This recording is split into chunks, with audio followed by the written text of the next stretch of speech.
bandiraɓe on calminama ɗo YouTube men biyeteɗo Kesam Hesmagu. on calminama no fewi kadi on bismama no fewi. hande jiɗɗen ko yewtude ko fati e momtude fichier WhatsApp walla mbiyen audio ji walla audio ji cuuɗiɗi walla photo ji walla vidéo ji kewɗine hen ne cuuɗo kebbina mémoire maɗa tan tawa tinani. nden noon oɗo application mo jofimi ɗo o ko oɗo tigui mo jiɗɗen haalde haala mum. oɗo sa natimo o hollumaga nder ga kala audio ji gonɗi toon to WhatsApp komo holluma. ɗo joni ɗo coynoɗon ɗo ko fond écran ko vide, ɗo kadi ko gif hono photo ji dirtoji ɗi mbaɗi no vidéo taw wona photo kadi ko ɗin kewi wade noon. nden noon so tawi a daari a tawi ko vide woni hay hunde ala toon. oɗo photo de profil goton toon omo ɓami hakke 26,27 kilobit.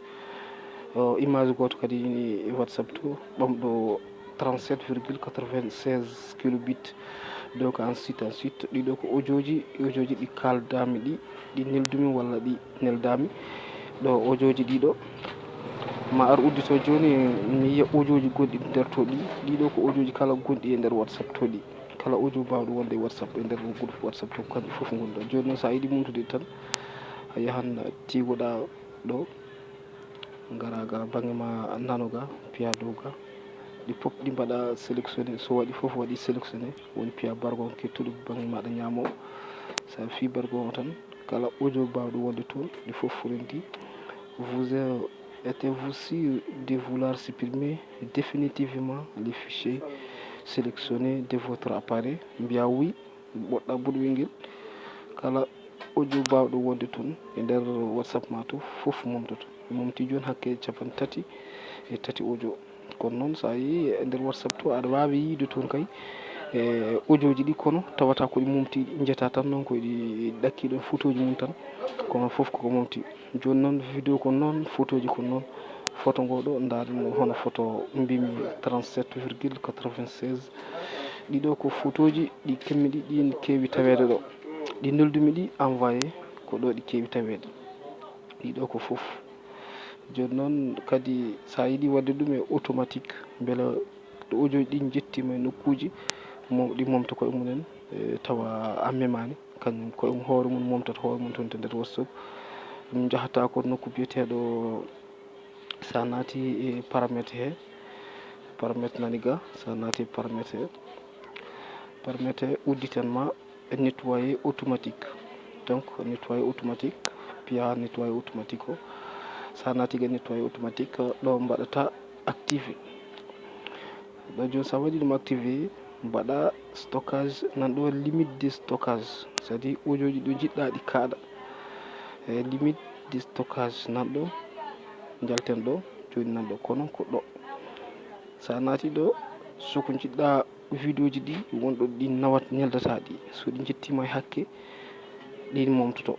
kala mo jiɗɗa momto on ñoƴƴata waɗa guel ɗo carel mbaɗirani. so yi tawi jiɗɗa ko foof aɗi nelduɗa walla ɗi neldeɗa foof so yettima e kilobit uji goɗɗi nan toon momto walla kilo octet.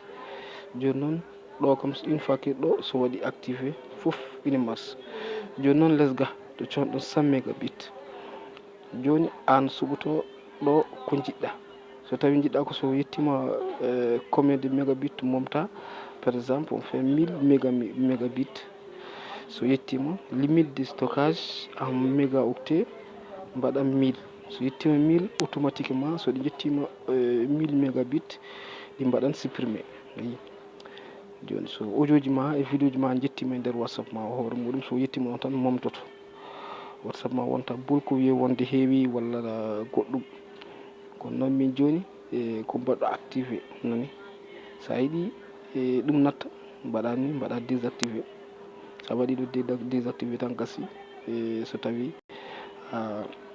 nettoyé ɗum ɗo woni mbimi nettoyé automatique. joni noon sa wi ga nettoyé automatique ga jehen to nder application to hoore muɗum pour que mi holla on hol audio ji ɗi no